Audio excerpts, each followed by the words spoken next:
Del Santo Evangelio según San Marcos, capítulo 6.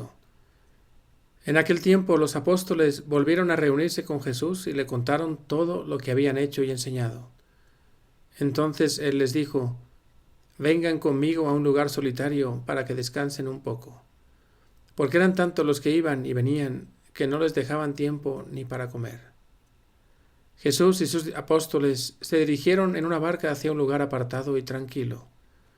La gente los vio irse y los reconoció. Entonces de todos los poblados fueron corriendo por tierra a aquel sitio y se les adelantaron. Cuando Jesús desembarcó, vio una numerosa multitud que lo estaba esperando y se compadeció de ellos, porque andaban como ovejas sin pastor, y se puso a enseñarles muchas cosas. Palabra del Señor.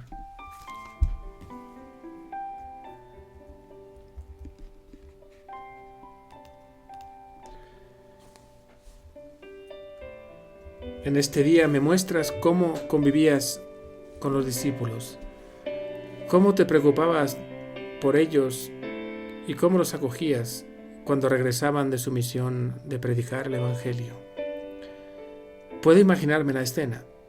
Cada uno se acercaba emocionado para contarte cómo le había ido y casi quitándose la palabra, pues todos querían compartir su experiencia. Tú les mirabas con una sonrisa, los tomabas del hombro y les felicitabas. Tras platicar con todos, les invitaste a un lugar solitario, pues sabías que estaban cansados. Necesitaban separarse, recogerse, dejando a la multitud para poder reponerse en su misión evangelizadora. Tú sabías bien lo que es el cansancio humano y la importancia de la convivencia. Así los formabas, muchas veces escuchándolos y cuidándolos. Todos se subieron contigo a una barca buscando un lugar tranquilo y apartado, pero la gente se dio cuenta y salieron corriendo por tierra hasta aquel lugar. Lo que iba a ser un momento de descanso y convivencia había quedado arruinado. Tu corazón, que quería cuidar a tus discípulos, también se compadeció de esos otros futuros discípulos, de esa multitud que también te seguía. En ellos veías a tu rebaño, pero un rebaño que no tenía un pastor. Por eso, comenzaste a enseñarles muchas cosas para convertirte así en su pastor. Aunque querías descansar, las almas siempre te motivan a seguir partiéndote por amor a ellas, a seguir dándote para guiarlas, alimentarlas, sostenerlas y protegerlas. Tus necesidades son secundarias. Para esto has venido al mundo y no descansarás hasta que todas las ovejas puedan llegar al redil. Con mi alma te pido, Señor, paciencia, pero también constancia. No descanses, ni tires la toalla. Aunque parezca que no te busco, en realidad mi alejamiento es un grito de «te necesito». Acuérdate de mí cada día, sale mi búsqueda, no me abandones, soy tuyo. Como propósito te invito a pedirle a Jesús a lo largo de este día: sé mi pastor, sale mi búsqueda, no me abandones. Vamos a pedir por todos aquellos que están lejos desde el gran pastor que es Jesús, aquellos que no lo conocen, que no lo entienden o que piensan que van a ser infelices estando cerca de Él. También pidamos por nuestras almas, unas almas que buscan la felicidad pero que a veces se distraen, se alejan. Pidamos a Jesús que Él siempre salga en nuestra búsqueda y que María nos acompañe en este camino hacia el cielo, y que la bendición de Dios Todopoderoso, Padre, Hijo y Espíritu Santo descienda sobre todos ustedes. Cada 7 de febrero, la Iglesia Católica recuerda al Beato Pío IX, Pío IX, Vicentísimo 55º Papa de la Iglesia Católica. Su pontificado es considerado el segundo más largo de la historia, con un total de 31 años, 7 meses y 22 días, que abarcó del 16 de junio de 1846 hasta el 7 de febrero de 1878. El Papa San Juan Pablo II lo beatificó junto al Papa San Juan XXIII el 3 de septiembre del año 2000. Comentarios y meditaciones desde la tradición de la Iglesia. San Cesario de Arles, obispo. Sermón: Misericordia humana y misericordia divina. Del Santo Evangelio según San Marcos 6:34. Jesús vio una multitud y se compadeció de ella, porque andaban como ovejas que no tienen pastor.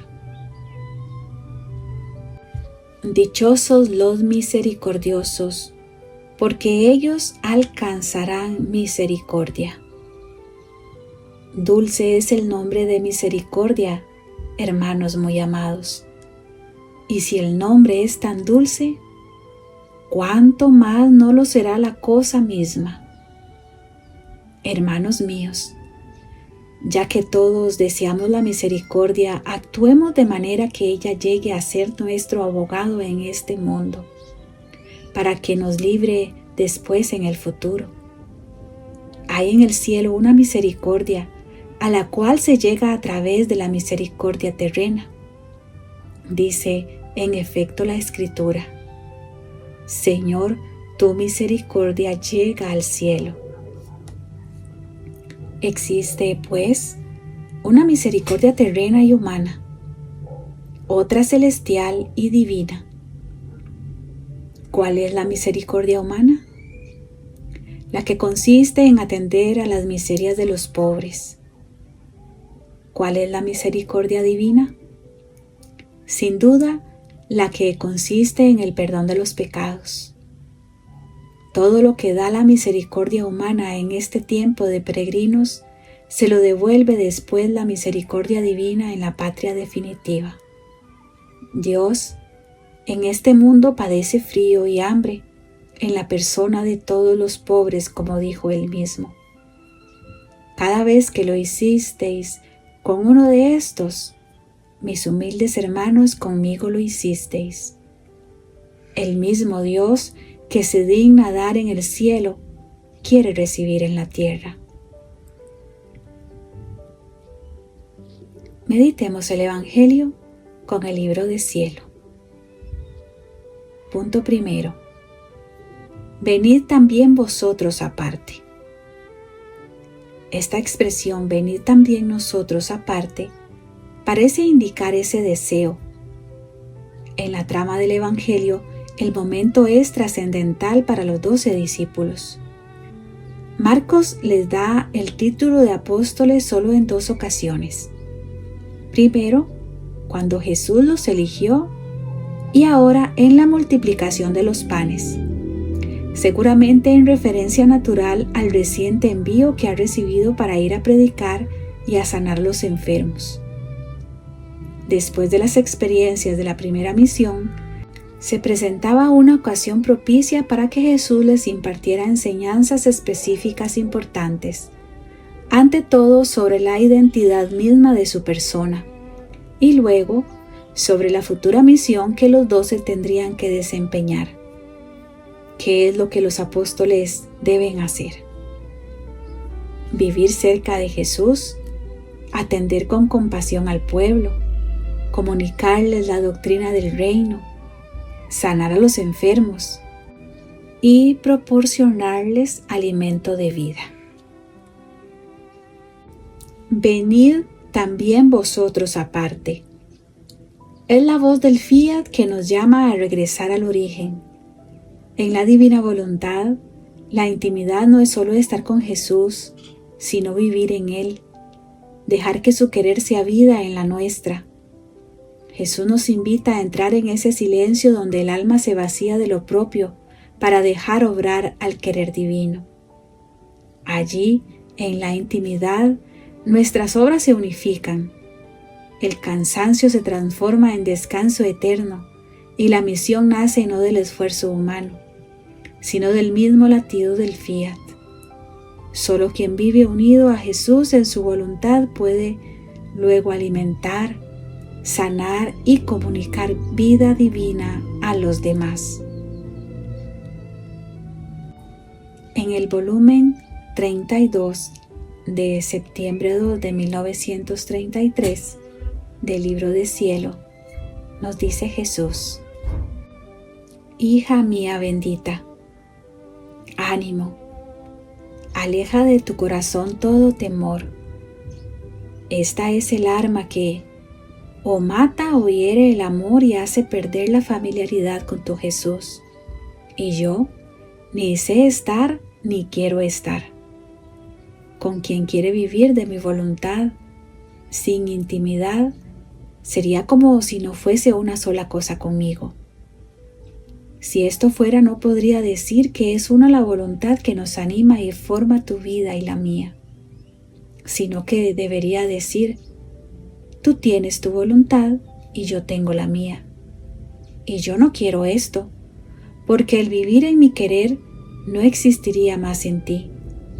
Más bien quiero que en cada pena que sufras, aún en mi privación, en cada cosa que hagas de todo tu ser, llame siempre a mi voluntad, a fin de que todos tus actos formen el canal donde ella pueda encontrar el camino, el lugar donde encerrar sus bienes y hacerlos correr en abundancia, según el canal que has preparado. Cada acto que tú haces puede ser un canal de gracias, de luz, de santidad, que prestes a mi voluntad, la cual te hará propietaria de los bienes que encierra en tus actos, y los hará correr para bien de todos. Mira entonces para qué debe servirme tu ser. Tus penas, tus actos, deben servir como tantos canalitos en los cuales pueda poner siempre de lo mío. El poner de lo mío es felicidad para mí, es el darme que hacer, es el sentirme amado y conocido. Y es tanto mi deseo de poner en los actos de la criatura mis propiedades divinas para volverlas dueña, que estoy a la espía, hago de vigilante centinela, uso todas mis atenciones amorosas para ver si sus actos están vacíos del querer humano y si hace la llamada a mi divina voluntad, la cual, encontrando el vacío en los actos humanos, se sirve de ellos como canales para poner en ellos las gracias más grandes, los conocimientos más sublimes, la santidad que más los asemeja, y con esto forma la dote divina a su amada criatura. Y en el volumen 6 del 17 de junio de 1904. Hija mía, mira cuántas cosas se dicen de virtud, de perfección. Sin embargo, van a terminar todas en un solo punto, es decir, en la consumación de la voluntad humana en la divina. Así que quien más está consumado en esta, se puede decir que contiene todo y es el más perfecto de todos, porque todas las virtudes y obras buenas son tantas llaves que nos abren los tesoros divinos, nos hacen adquirir más amistad, más intimidad, más trato con Dios. Pero solo la consumación es la que nos vuelve una cosa con Él y pone en nuestras manos el divino poder. Y esto porque la vida debe tener una voluntad para vivir. Ahora, viviendo de la voluntad divina, naturalmente se vuelve dueña. Entonces, el venid también vosotros aparte es la invitación de Jesús a entrar en la intimidad del fiat, donde la voluntad humana se vacía para ser consumada en la voluntad divina. No se trata solo de descansar, sino de volver a ser una sola cosa con Él. En ese silencio interior, cada acto se convierte en canal por donde Dios deposita sus bienes, y la misión deja de nacer del esfuerzo humano para brotar de la misma vida divina. Solo quien vive esta intimidad puede actuar, amar y servir con la fecundidad del querer eterno. Punto número 2. Como ovejas sin pastor. Al ver tanta gente, Jesús sintió compasión, pues le parecía que eran como ovejas sin pastor.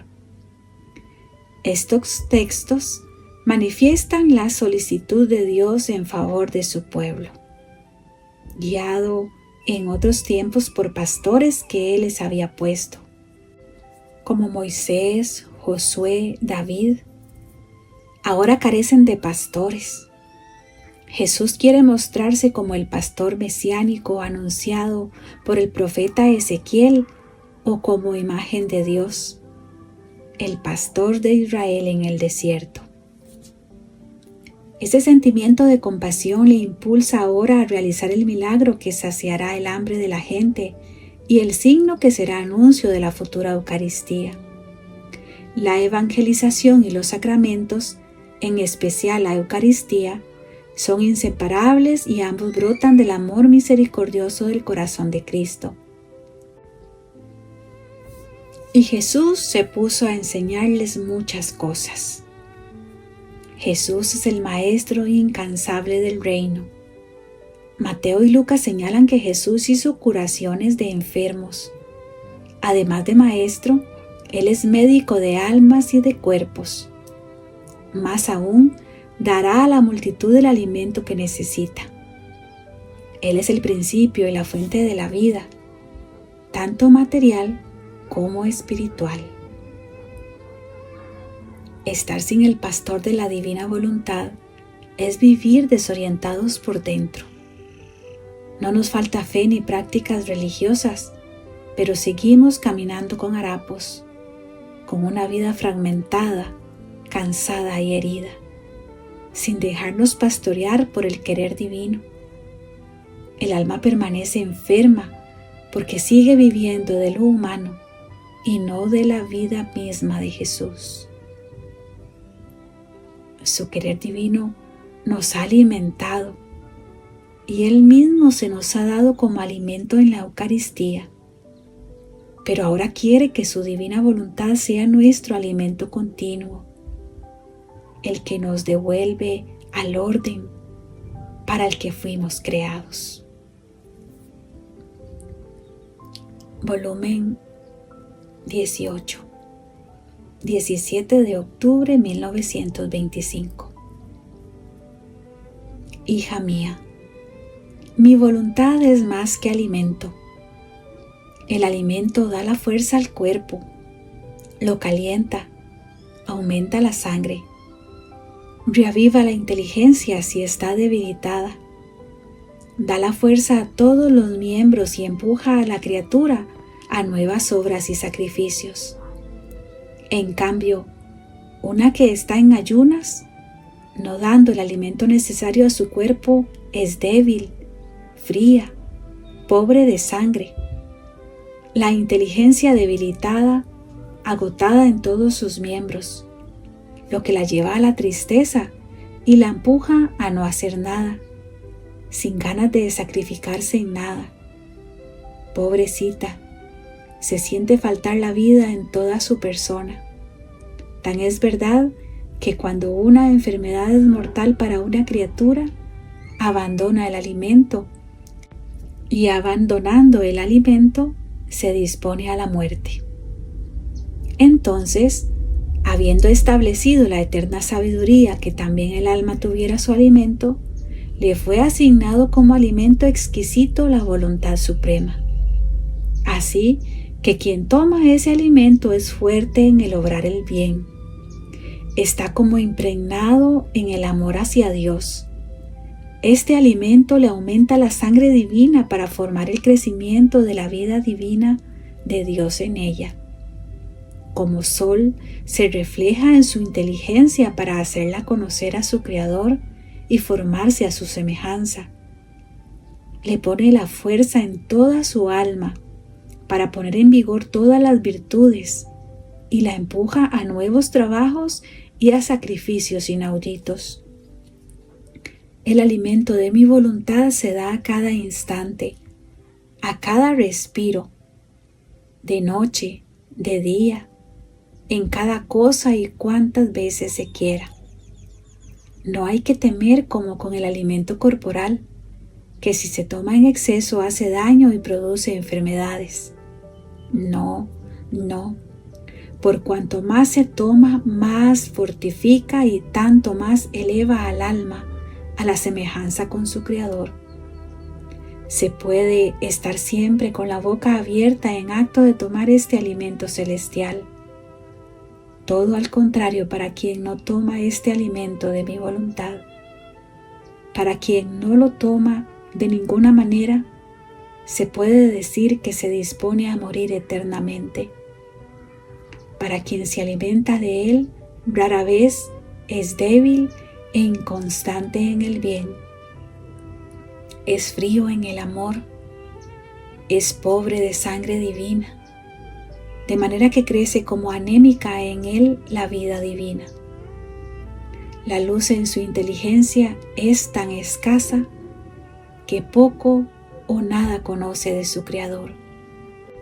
Y no conociéndolo, su semejanza está tan lejana de él, por cuanto está lejano el alimento de su voluntad.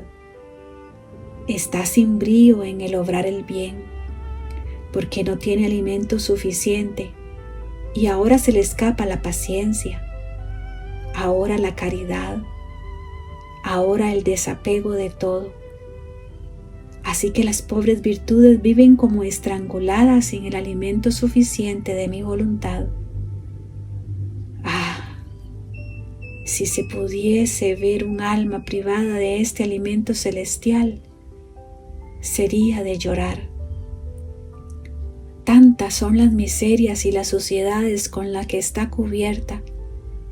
Sin embargo, es mucho más de compadecer si se ve una criatura en ayunas del alimento corporal, porque muchas veces le faltan los medios para comprarlo.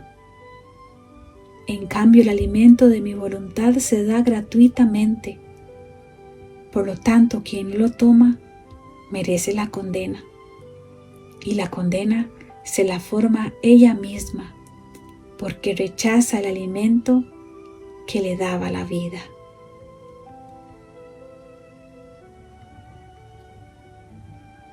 Volumen 13, 20 de enero 1922. Hija mía, ¿por qué te oprimes? ¿Sabes cómo son en mi voluntad las cosas propias? Como tantos viles harapos, trapos viejos que son más un deshonor que un honor para el alma, y que le hacen recordar que ella era una pobre y que ni siquiera un solo vestido decente poseía. Yo, cuando quiero llamar un alma a mi querer para hacer que establezca en él su morada, hago como un gran señor que quisiera llevar a su palacio a una de las más pobres, para hacer que dejando sus harapos de pobre se vistiese a la altura de la condición de él, haciendo vida junto con él y haciéndola partícipe de todos sus bienes. Pues bien, este señor va por todas las calles de la ciudad y cuando encuentra una de las más pobres, sin techo, sin cama, cubierta solo con repugnantes harapos, la toma y la lleva como triunfo de su caridad a su palacio. Sin embargo, le ordena que deje sus harapos, que se lave y se vista con los más hermosos vestidos, y que para no tener memoria de su pobreza queme sus harapos, porque siendo él muy rico, no admite en su casa cosas que signifiquen pobreza. Ahora, Si la pobre llora por sus harapos y se aflige porque no ha llevado nada suyo, ¿no ofendería la bondad, la magnanimidad de ese Señor? Así soy yo, y si aquel Señor recorre una ciudad, yo recorro todo el mundo y tal vez todas las generaciones. Y cuando encuentro la más pequeña, la más pobre, la tomo y la pongo en el ámbito eterno de mi querer y le digo: trabaja junto conmigo en mi voluntad. Lo que es mío es tuyo. Si tienes alguna cosa propia, déjala, porque en la santidad e inmensas riquezas de mi voluntad no son otra cosa que míseros harapos. El querer tener méritos propios es de siervos, de esclavos, no de los hijos. Lo que es del Padre es de los hijos. Y además, ¿qué cosas son todos los méritos que podrías adquirir en comparación con un acto solo de mi voluntad? Todos los méritos tienen su pequeño valor, peso y medida. Pero ¿quién podrá jamás medir un acto solo de mi voluntad? Ninguno, ninguno. Y además, ¿qué son tus méritos en comparación de los míos? En mi querer los encontrarás todos, y de ellos yo te hago dueña. ¿No estás contenta? Podemos decir: ser oveja sin el pastor de la divina voluntad no significa ausencia de fe, sino ausencia de vida plena. El alma, aunque creyente y practicante, permanece débil, fragmentada y enferma cuando se alimenta solo de lo humano y conserva sus propios harapos. Movido por compasión, Jesús no solo enseña y sana, ni se queda únicamente en el alimento del cuerpo o en el don de la Eucaristía. Él quiere llevar el alma a un paso más alto, donde su divina voluntad se convierta en alimento continuo, capaz de restituir el orden, sanar desde la raíz y hacer crecer en nosotros su misma vida. Quien no se deja pastorear por este querer supremo, vive en ayuno interior. Quien lo recibe raramente vive débil, pero quien se alimenta de él a cada instante, deja los harapos y comienza a vivir como hijo en la casa del Padre. Jesús, pastor lleno de compasión, no permitas que viva solo de lo humano, ni que mi alma permanezca débil y fragmentada. Aliméntame con tu divina voluntad. Haz la vida continua en mí, que ordene, sane y restaure lo que está herido. Arranca de mi corazón los harapos del propio querer y enséñame a vivir como hijo en la casa del Padre, sostenido por tu misma vida. Amén. Gloria al Padre, gloria al Hijo y gloria al Espíritu Santo, como era en el principio, es ahora y siempre, y por los siglos de los siglos. Amén. Ven, ven divina voluntad, ven a reinar en nuestros corazones. Fiat, fiat, fiat.